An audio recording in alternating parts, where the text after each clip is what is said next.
സുഹൃത്തുക്കളെ, മരുഭൂമിയിലൊക്കെ കണ്ടുവരുന്ന കള്ളിമുൾ ചെടിയില്ലേ, നമ്മുടെ നാട്ടിലൊക്കെ ഇപ്പോൾ അലങ്കാരത്തിനായിട്ട് ഒരുപാട് ആൾക്കാർ കൊണ്ടുവരുന്നുണ്ട്. കാറ്റ്കസ് എന്നൊക്കെയാണെന്ന് തോന്നുന്നു ഇംഗ്ലീഷിൽ പറയുന്നത്. ഈ സാധനത്തിൻ്റെ കായാണോ പൂവാണോ എന്താണോ, ഈ അറ്റത്ത് ഈ ക്ലൂളാ കാണുന്ന സാധനമില്ലേ, ഇത് കഴിക്കാൻ പറ്റുന്നൊരു സാധനമാണ്. കാരണം ഇവിടെയൊക്കെ പൈസ കൊടുത്ത ആൾക്കാർ മേടിച്ച് കഴിക്കുന്നൊരു സാധനമാണ്. അപ്പോൾ ഞാൻ ഇതിനെക്കുറിച്ചൊന്ന് അന്വേഷിച്ചു.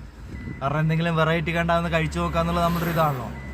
അങ്ങനെ നോക്കുമ്പോൾ ഇതിനൊരു ഒരു ചവർപ്പ് കൂടിയ മധുരമാണെന്നാണ് പറഞ്ഞത്. ഈ ഒരു മുതലിനെ കുറിച്ചാണ് ഞാൻ പറഞ്ഞു വരുന്നത്. അപ്പോൾ നമുക്കിത് വെറും കൈ കൊണ്ട് പോയി പറിക്കാനും പറ്റില്ല. കാരണം ഇത് മുള്ളുള്ളതുകൊണ്ട് നമുക്ക് ഗ്ലൗസും അങ്ങനെ എന്തെങ്കിലും പറിക്കാനുള്ളൂ. എന്തായാലും ഞാൻ ഒരെണ്ണം പോയി പറിച്ചു. നമ്മുടെ കത്തിയും കൊണ്ട് ഇതിൻ്റെ തൊലി ഒന്ന് കളഞ്ഞ് കട്ട് ചെയ്ത് നോക്കി കഴിച്ചു. ഇതാണ് അവസ്ഥ. ഒരു കടി കഴിച്ചു ഞാൻ തൊലിയെ കളഞ്ഞിട്ട്.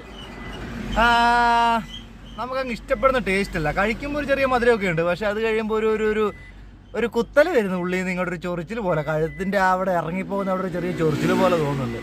വലിയ മധുരമൊന്നുമില്ല. ഉള്ളിലൊരു സീഡുണ്ട്, അത് കഴിക്കാൻ പാടില്ലെന്നാണ് പറഞ്ഞത്. പക്ഷേ